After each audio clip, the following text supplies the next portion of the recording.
साथियों, आज मैं उनसे बात करने वाला हूं जो कर्जे की दलदल में फंसे हैं। वो क्या करें, कैसे वो कर्जे की दलदल से बाहर निकल सकते हैं। सबसे पहली बात तो देश में कर्ज मुक्त भारत अभियान चल रहा है। अभियान पूरी तरह से निःशुल्क है, कोई गलत कदम नहीं उठाना है।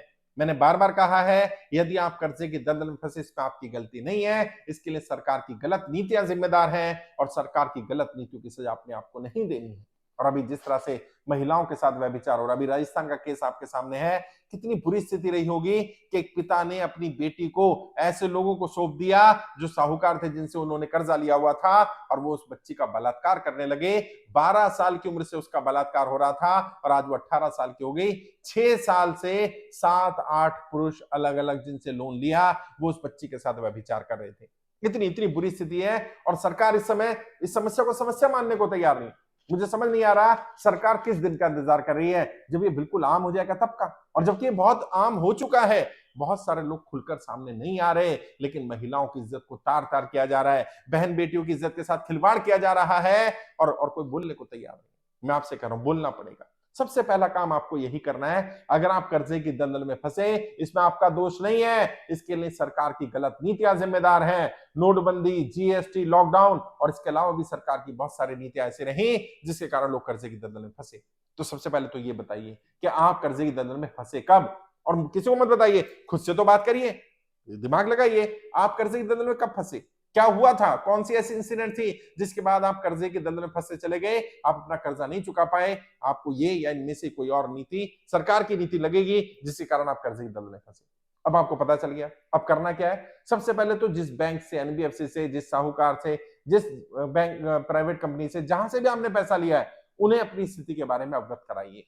लेटर लिख करके डिटेल में विस्तार से लेटर लिखिए, उन्हें पूरी जानकारी दीजिए। मैं कर्जे की दलदल में फंसा, ऐसे ऐसे फंसा, और इसके लिए मैं दोषी नहीं हूं। तब तक मेरा बैंकिंग ठीक चल रहा था, तब तक मैं ईएमआई दे पा रहा था, अब मैं ईएमआई देने की स्थिति में नहीं हूं। मेरे साथ क्या किया जाए, आरबीआई की गाइडलाइंस के हिसाब से मेरा लोन रीस्ट्रक्चर कर दिया जाए, या मुझे समय दे दिया जाए, या तो मेरी ईएमआई को कम कर दिया जाए, जितनी आपकी रेंज में आप कर सकते हैं।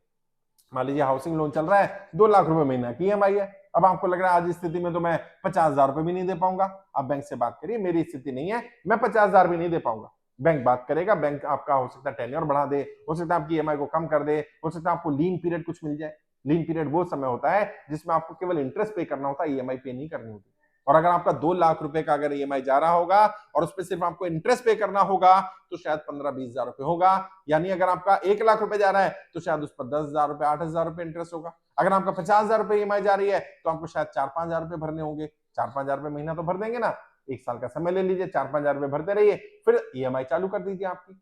तो क्या होगा, आपकी ना तो 13(2) का नोटिस आएगा, ना 13(4) का नोटिस आएगा, ना अकाउंट एनपीए होगा, और आपको समय भी मिल गया। बैंक से बात करिए, अपनी स्थिति के बारे में बताइए और सच बोलिए। जहां जहां पर लोगों ने सच बोला, अपनी स्थिति के बारे में बताया, बहुत सारी जगह बैंकों ने मदद की है।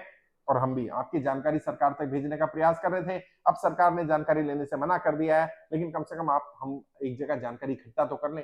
फॉर्म भरते रहिए, जिन लोगों ने फॉर्म नहीं भरा फॉर्म भरिए। हमारी वेबसाइट है, गूगल पे सर्च करिए कर्ज मुक्त भारत अभियान, वहां लिंक आ जाएगा, वहां फ्री में फॉर्म भर सकते हैं। कम से कम आपकी जानकारी तो होगी, क्योंकि सरकार कर्जा किन का माफ करेगी जब भी होगा। मैं ये नहीं कह सकता कब होगा, लेकिन वर्तमान सरकार करे या नई सरकार करे, कर्जा उन्हीं का माफ होगा जिनकी जानकारी सरकार के पास होगी। कर्जा तभी माफ होगा जब सब लोग संगठित होकर काम करेंगे। अभी 13 लाख परिवार जुड़े, सोचिए जिस दिन ये 13 लाख 1 करोड़ हो, 1 करोड़ 30 लाख हो गए तो क्या होगा, जिस दिन ये 13 करोड़ हो गए तो क्या होगा। सरकार को झुकना पड़ेगा। और हमारी मांग जायज है, हम कोई नाजायज मांग नहीं कर रहे। हमारी मांग क्या है, जो लोग सरकार की गलत नीतियों के कारण कर्जे की दलदल में फंसे, नोटबंदी के कारण, जीएसटी के कारण, लॉकडाउन के कारण, या सरकार की किसी और नीति के कारण, व्यापार बंद हो जाने, नौकरी छूट जाने के कारण, व्यक्ति दुनिया में ना रहने के कारण, व्यक्ति दुनिया में नहीं रहा, उसका लोन चल रहा था, लोन इंश्योरेंस होना चाहिए था, बैंक ने इंश्योरेंस नहीं किया। अभी ऐसा केस आया, अभी इलाहाबाद बैंक का केस था, लोन था वाइफ के नाम, हस्बैंड का इंश्योरेंस कर दिया।